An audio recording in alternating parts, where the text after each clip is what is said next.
What's up, everybody? It's Ajay with etrailer.com. Today we're going to be checking out the Kuat Sherpa 2.0 on our 2018 Chevrolet Traverse. It's going to be a good platform style bike rack, which means it's going to hold the bike by the tire, which opens up to hold most different types of bikes. We have a carbon fiber one right on here right now.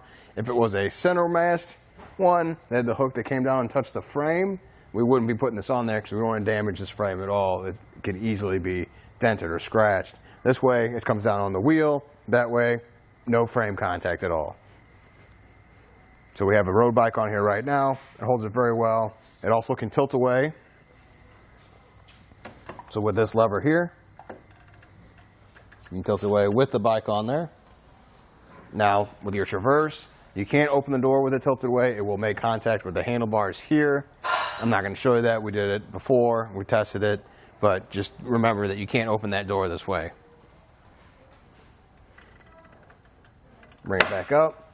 The latch snaps back into place. I really like that. I like the latch. It's easy to grab. It's right here. You can grab onto it, tilt away, snapping it back in place is really helpful. You don't have to worry about replacing a knob or a pin or anything like that. You just lift it up, it goes back into place.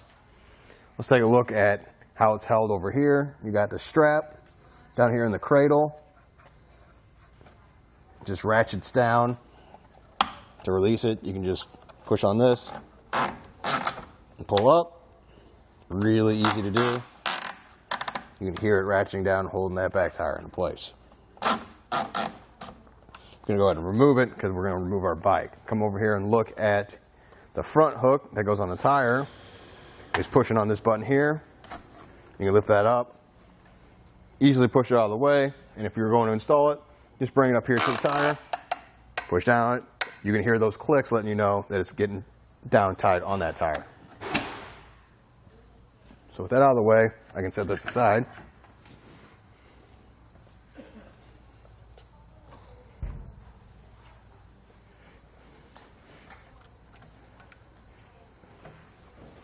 And we can take a closer look at it from here. Looking at the cradle, let me get this out of the way. You can see that there's a couple different positions for the different tire sizes. So the road bike's tire fit right in here. This one's going to be big enough for mountain bike tires, so it accommodates both styles.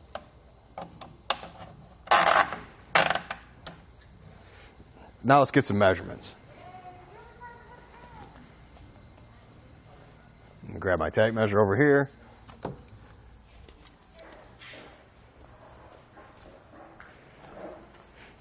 So let's see how much it adds to the back of your vehicle. It's going to add about 33 inches here to the back of your vehicle. Let's do ground clearance too while we're here.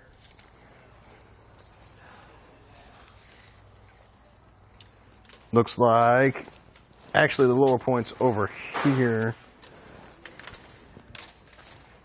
It's going to be 30 inches from the ground, maybe 28 here. So you got plenty of room. It's got a lift on it. You don't have to worry about going up those steep hills or driveways and it's scratching or bottoming out on the bottom. Now, I did how much it adds to it, and you can take away from that a little bit by tilting it up and folding it towards the vehicle. You pull that same lever you did to tilt it, you fold it up, and now we can see how much it adds this way.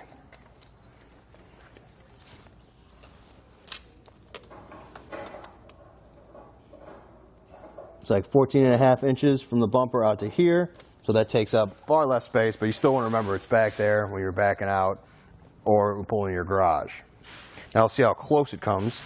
You can fold those cradles. Let me bring it back down. So something you want to do is probably fold that in before you fold this up. Then it's not close. You wouldn't be able to, with that bumper there, you won't be able to fold it there. So the closest point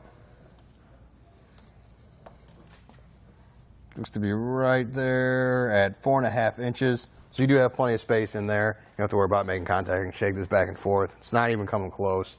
Just something you don't have to worry about. Coming down and looking at the hitch, you can see it's got a unique way of tightening it up. It's got the anti-rattle built in here because you tighten it here at the base. So I'll loosen this to show you. You can see in its loosened state how wobbly it is, and you just use this to get it nice and tight. Once you put it in there, it's going to get all that out. A couple more turns. Now you see there's no wobbling at all. The bike rack's not moving. It's in there really tight. And that means you don't have to use any tools to get this done. You just put the pin up front and then tighten it down, and it's nice and sturdy. Now the pin up front is a locking hitch pin, so that's up there, keeping it nice and tight when you're not around. Something I would suggest probably is the etrailer hitch aligner tool. So it's going to go around the shank of the bike rack and sit right up there against the collar of the hitch. That way when you go to set it in place, it hits that every time and lines up that hitch pin hole on the first try. So it's just nice when you're already lifting this up and putting it in, you don't have to do the guesswork going in and out and trying to figure out how to line up that hole. Well, that does it. Thanks for hanging out, and I hope this helped. This is our test course. Let's start with the slalom. This shows side-to-side action, such as turning corners or evasive maneuvering. Then on to our alternating speed bumps. This shows twisting action, such as hitting curbs, potholes, road debris, or uneven pavement. And last of all, the solid speed bumps. This shows up and down action, such as driving through a parking lot or parking garage, or driving in and out of a driveway.